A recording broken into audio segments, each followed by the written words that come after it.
So as we come down from peak leg lift, this is where we now stabilize our force or our energy, our weight in our drive leg. And while we're stabilizing that, we are now producing energy into the ground, right? You hear the term like ground force, okay? Now, that can't be done. We can't produce ground force unless we are stable, right? We have the required stability in that drive leg to accept our energy coming down from our leg lift, and then B, we need to be able to actually get into our glutes. Now, this is my whole conversation with why we want to stabilize in our glutes. Our glutes are our biggest muscle in our body. We want to utilize these when we are requiring our body to produce mass amounts of power output, okay?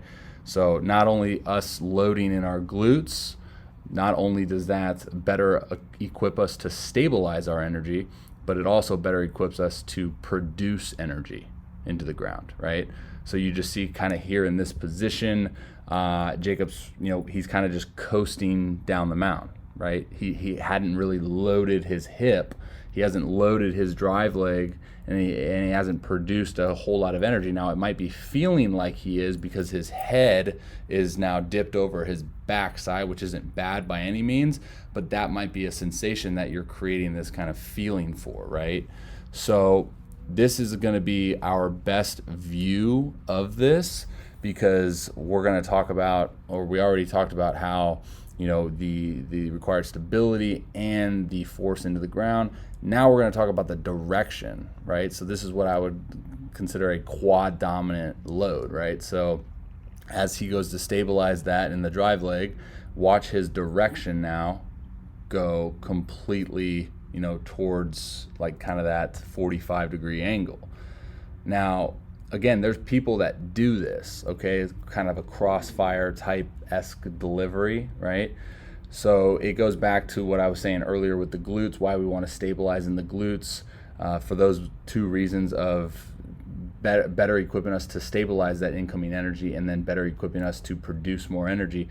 The quad dominant load isn't necessarily like a huge drop off, but what I see is lower force production and a breakdown in direction, right? So now you see that heel come up, right? We talk about heel connection too.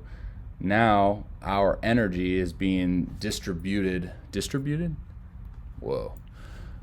That way, right? And now we have to over rotate to come back this way, right? So now we talk about how, I know he mentioned something about the hip rotation, right? Late hip rotation.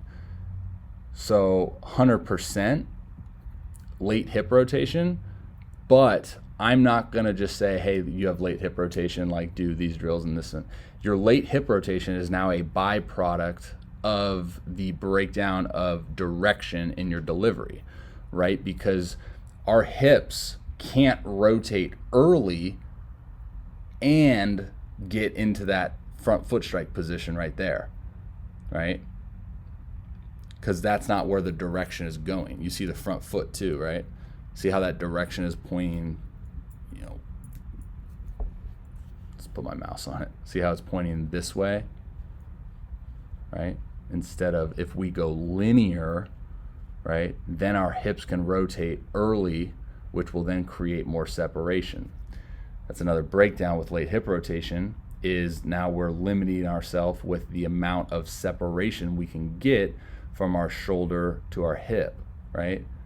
But it's not because necessarily of the hips, it's because of the initial direction that was established as we got into our load, right? So now you see this kind of, this back shin dictating that direction. So now the hips are going to be late to rotate. Now we're not going to be able to clear our hips. We're not going to be able to create a lot of stretch or separation.